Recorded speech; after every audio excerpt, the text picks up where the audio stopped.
Olá pessoal, tudo bem? Aqui é o Prof. Antônio Henrique.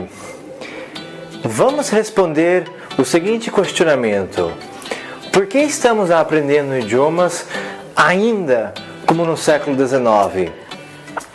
Teve uma menina que, quando assistiu o primeiro vídeo do Linguistic, foi quando eu apresentei que o Linguistic é a unificação de métodos ou metodologias com alinhamento com as mais diversas e variadas tendências educacionais do futuro.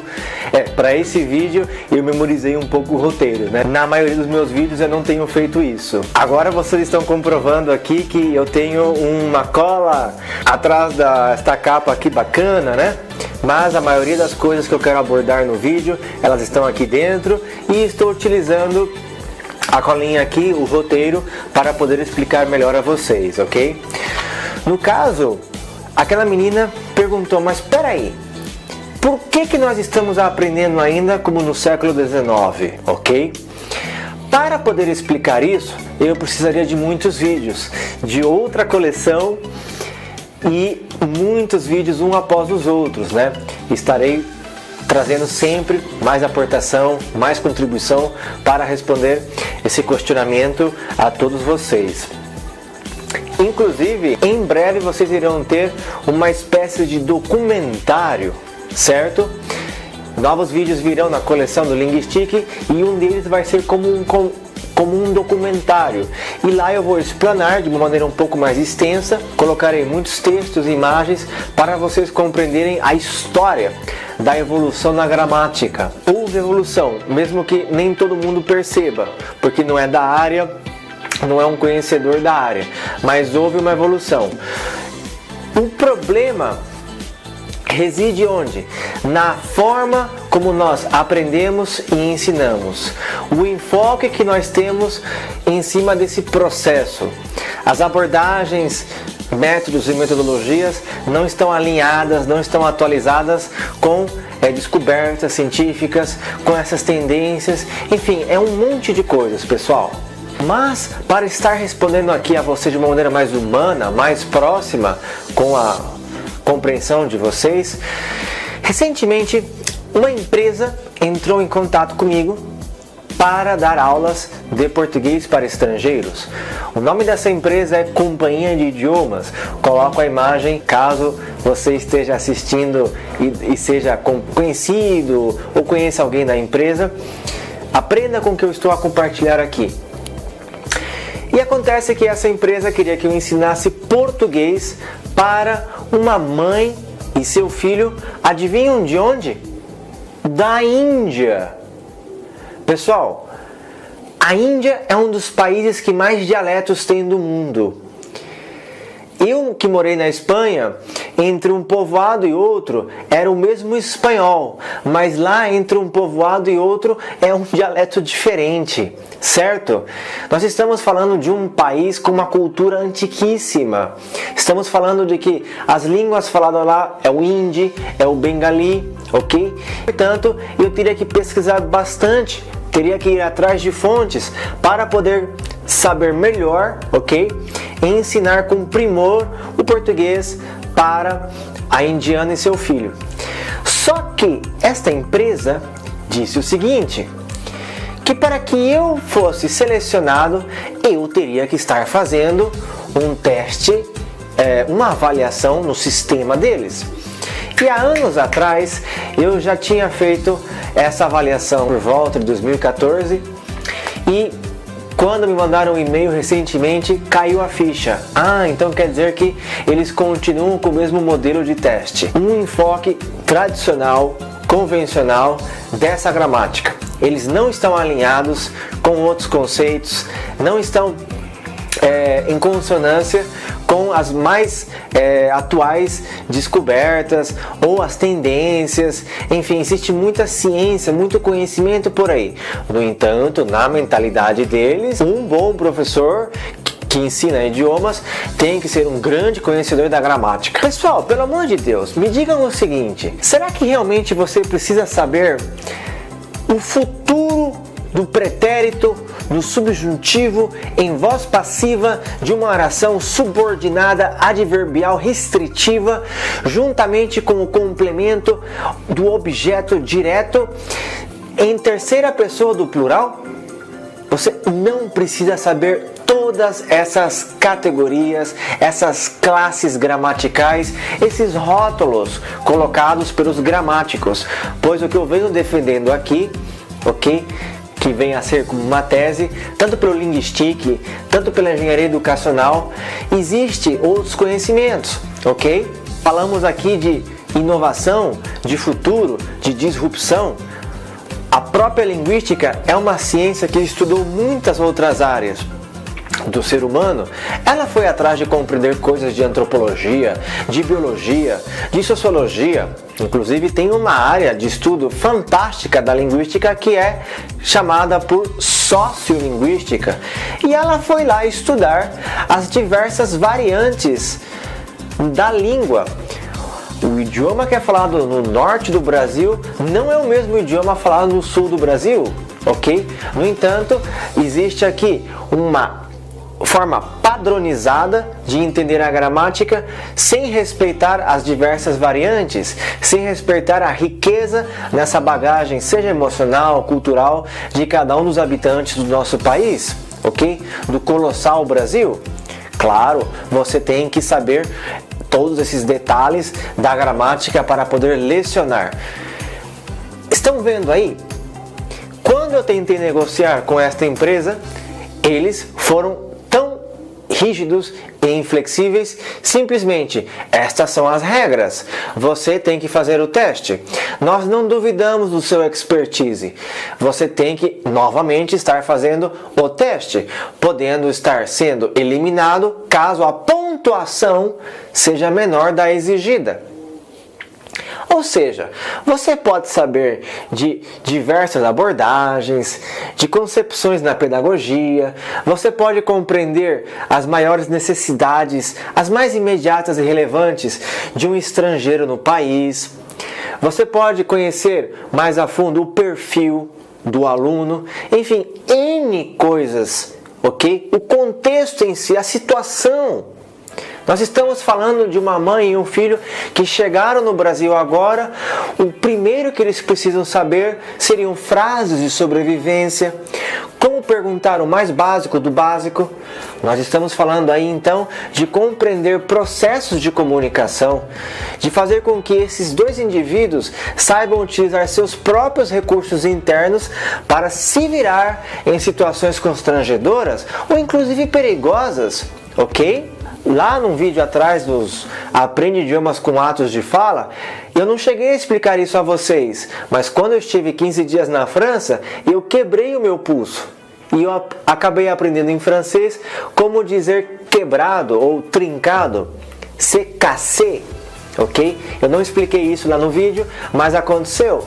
Nunca vou me esquecer da minha viagem de 15 dias. Portanto, eu tive que aprender a me expressar num contexto que envolvia a minha saúde. Mas não, na visão do século XIX, academicista, tecnicista, conteudista, você, como professor, tem que saber todas essas coisinhas da gramática. Ou, se você é aluno, você tem que saber estruturar de acordo com a sintaxe e realizar toda uma análise frásica de todos os componentes que precisam ser combinados e posicionados na frase.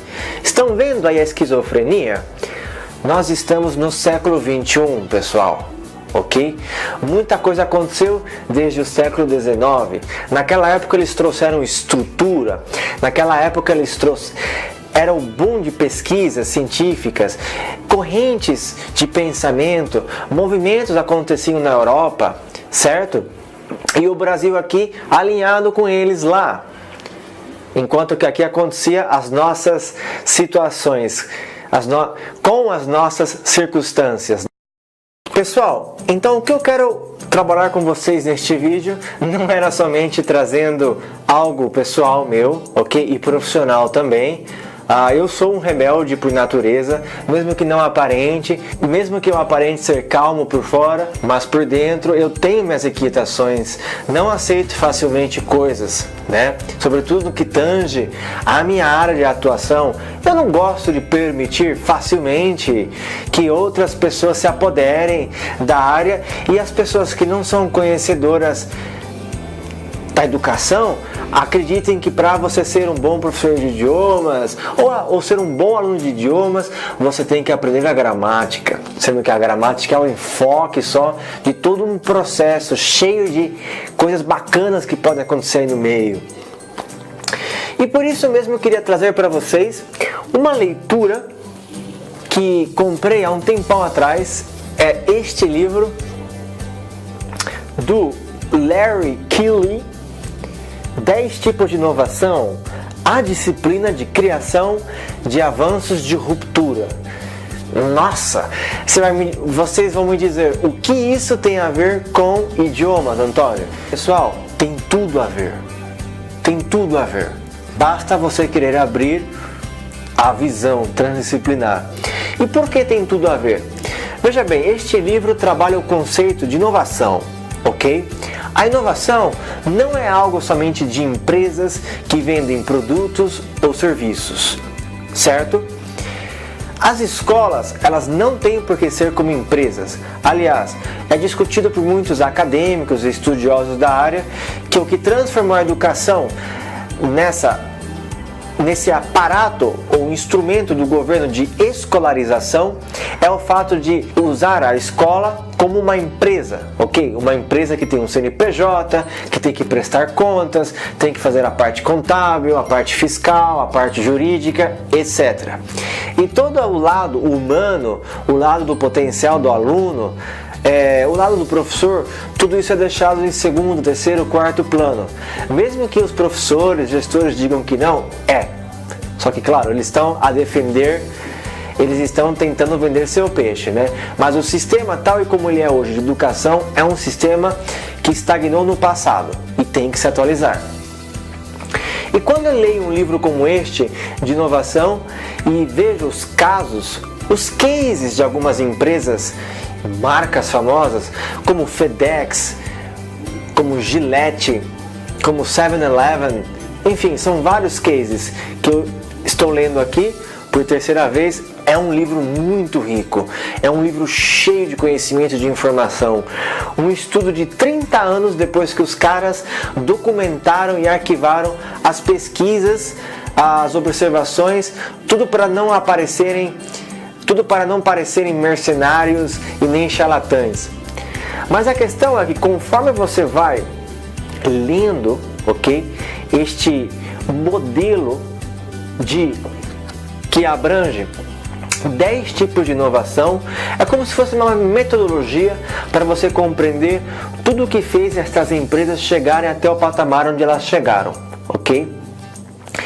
E realmente eu vejo, poxa, se o que vem a ser uma universidade, um conhecimento, uma equipe de professores, vamos supor, através de uma startup educacional, eles seriam capazes de reposicionar o professor como aluno em outro contexto e aí fazendo com que a inovação se manifestasse. Esse é um dos motivos principais que eu venho a compartilhar com vocês neste vídeo. Não há inovação hoje no ensino de idiomas. Não pensem que estar usando um aplicativo Duolingo ou estar acessando uma plataforma tipo iTalk é inovação.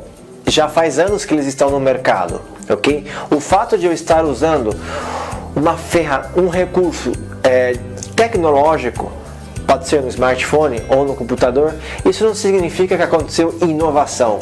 É aí onde entra esses 10 tipos de inovação dentro desta metodologia do Larry Keeley e toda uma equipe de agentes que buscaram compreender o conceito de inovação em sua essência. Para que vocês façam uma ideia, muitos desses steps, ok? Não vou citar os 10 aqui, porque não é da minha área de especialização, mas eu procuro aproximar, conectar, criar relações ok? Porque a educação é isso, um relacionamento também com outros nichos e setores, não só do mercado, a sociedade em si, ok? Lembre-se que um educador de verdade trabalha a formação desse indivíduo para a sociedade. Mas veja só, dentro dessa metodologia eles têm modelo de lucro, ou seja, eles estudaram empresas, ok? O conceito de inovação, eles estudaram o modelo de lucro através da inovação dessas empresas. E nós vemos, por exemplo, a empresa, o restaurante Next, ok? Vou colocar a imagem aqui na direita. Para que vocês façam uma ideia, vou ler aqui rapidamente. Neste restaurante, os clientes compram lugares para se alimentar de forma antecipada. Foi o chefe Grant Achatz que introduziu em seu restaurante em Chicago, estimulando os clientes a pagar por adiantado suas refeições. O truque inovador que eles aplicaram em seus restaurantes foi o seguinte: estabelecer o preço das refeições não de acordo com o quanto os clientes comem, mas com o horário. As reservas para os horários de jantar em que há maior movimento têm um preço especial. É aí onde estava o modelo de lucro desta empresa. Não tenho certeza se eles continuam com esse mesmo modelo, mas me digam, a educação de idiomas, quer seja para uma escola particular, uma escola pública, quer seja por professores particulares, eles estão estudando o modelo de negócio ou de lucro? A maioria de nós professores ganhamos como? E as escolas ganham como? Estão compreendendo? Este modelo de estudo que abrange 10 tipos de inovações, o primeiro deles é o modelo de lucro, ok? Então nós vemos aqui como eles estudaram várias empresas, não só o restaurante Next, a Gillette também.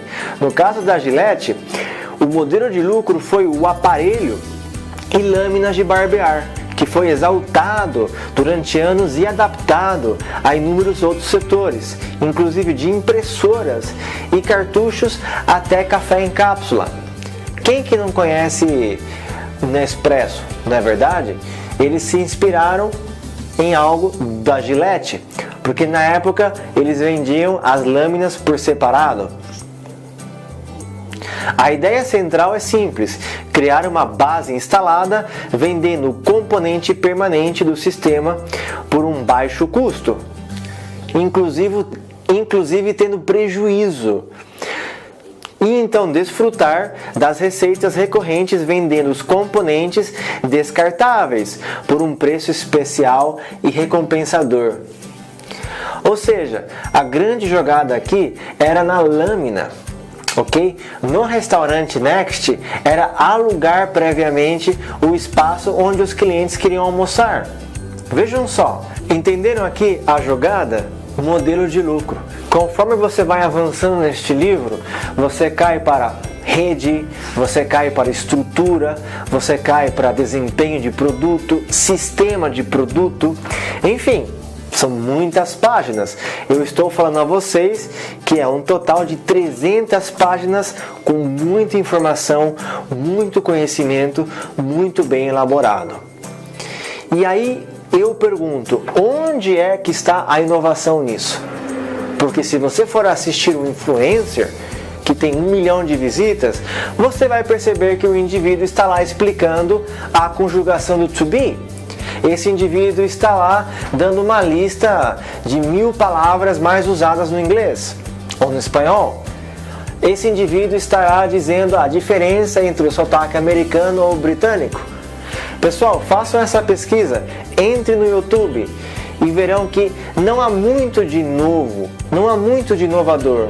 A única diferença é que hoje estamos usando essas tecnologias, que podem ser a internet, o smartphone, através de uma plataforma ou um aplicativo. No que se refere à forma como nós nos relacionamos com os conteúdos, com os mediadores, com os professores mediadores, através de tendências, através de atividades criativas, Onde é que está o design? Eu estou defendendo isso lá na engenharia educacional. O engenheiro educacional iria reformatar as propostas de ensino de professores e de alunos, estudando ao máximo, analisando o design dessa pessoa. Isso que é engraçado, que neste país, que mesmo não tendo nenhum tipo desses análises, mesmo não indo atrás de realmente aplicar a inovação ou de aflorar uma inovação nos serviços professores das escolas, o engraçado é que milhares de brasileiros continuam ainda apoiando esse modelo tradicional de ensino, que é o ancorado lá em 1900 e bolinha. É triste, pessoal. No entanto, eu já estou colocando as mãos na massa com a minha proposta, o Linguistic, onde nós vamos unificar métodos ou metodologias com tendências educacionais numa nova jornada, sendo uma experiência inovadora ao usuário que irá frequentar a plataforma, e lá ele irá construir um conhecimento diferente. Ele não vai ter que ficar vendo a mesma história da gramática. A mesma coisa com a engenharia educacional. O engenheiro, com várias disciplinas que ele estudou, vários saberes que ele consolidou, ele vai ser chamado por uma escola ou uma equipe de professores ou uma empresa, instituição de ensino, para formatar uma nova proposta de ensino mais alinhada com as premissas do século XXI. Entenderam a comparação que eu fiz com a mãe da Índia e seu filho? Eu não vou conseguir ensinar português para uma pessoa que vem de um país que é completamente diferente ao nosso em questão à cultura, em a comunicação. Já ouviram uma pessoa da Índia falando inglês? O sotaque deles é carregadíssimo. Eles podem ter estruturas extensas gramaticais, porque por ser uma colônia da Inglaterra, imagino que as aulas de inglês lá visam muito gramática e estrutura, mas a pronúncia, as competências comunicativas, enfim, isso aí parece ser que não está no mindset, na mentalidade dessa companhia de idiomas. Tudo bem, temos que respeitar que uma empresa tem muitos alunos. Todos esses alunos simplesmente se identificam mais com a geração de professores que decidiram dar mais apoio, continuar alimentando a forma como se aprendia nessa época, no século XIX. Estamos no XXI, não é verdade? E o século XX? Não veio coisas inovadoras? Poxa que veio! E nós vamos ver isso onde? No Linguistic e em outros vídeos que eu vou falar para vocês de tudo isso. Por exemplo, talvez mais de um que esteja me assistindo aqui não gostará do Noam Chomsky. E por que não ensinar idiomas com gramática gerativa transformacional? Por que não ensinar com a GGT? Né? Já ouviram falar disso? Imagino que não. Por quê? Porque Noam Chomsky é envolvido com a política, é envolvido com isso, aquilo, outro, e por determinadas ideologias não quiseram acolher essa forma de pensamento mentalista do Noam Chomsky. Então, vamos continuar com a proposta da estrutura gramatical, né? Temos que compreender que a consciência é uma coisa que leva tempo em se abrir, né? Uma coisa que nós vemos no livro aí da inovação é que muitas empresas utilizaram um código aberto, ou seja, elas foram atrás de compreender mais o humano que está comprando o produto, que está experimentando o serviço, ok? A mesma coisa acontece com hoje. Nós estamos à procura, professores realmente interessados com a educação, de entender os alunos, entender vocês, mas eu sou um aluno também. Eu fui um aluno, eu sou um aluno e continuarei sendo aluno, e eu sempre quis ver na minha frente uma proposta que visasse trabalhar muitas tendências, criatividade, o meu potencial, propostas que acolhessem os meus ideais, projetos meus, sonhos, enfim, de tudo, né? Mas eu não tenho visto isso na gramática, porque a gramática ela só pensa no enfoque dela, ela não respeita as variantes suas, minhas, de outras pessoas, que é o que foi estudado, por exemplo, em sociolinguística. Mas tem outras áreas, tem outros estudos, e vocês irão conhecer tudo isso pouco a pouco. Ok, pessoal? Espero que tenha ficado claro esta explicação a vocês. Ainda existe um grande peso da tradição nas coisas, ok? Como era feito antes, parece ser que deixar de fazer como era feito antes é uma falta de respeito, né? É ser estranho, ser alienígena? Não, você não é legal. Não é assim, nós temos que abrir espaço a novas coisas. Se nós queremos mudanças, como dizia Albert Einstein, se algo está dando errado, prove coisas novas, ok? Você não conseguirá novos resultados fazendo a mesma coisa. Parece ser que essas frases de sabedoria, escolas, professores, muita gente não acolheu ainda, né? Eu estou aqui lutando, corajoso, para poder transmitir esta mensagem a todos vocês, ok? E que vocês venham a usar realmente o Linguistic, que venham a conhecer mais a fundo a engenharia educacional e que possamos juntos transformar a educação, o paradigma, ter um outro olhar, né? Trabalhar na visão. Enfim, pessoal, vejo vocês numa próxima. Até mais!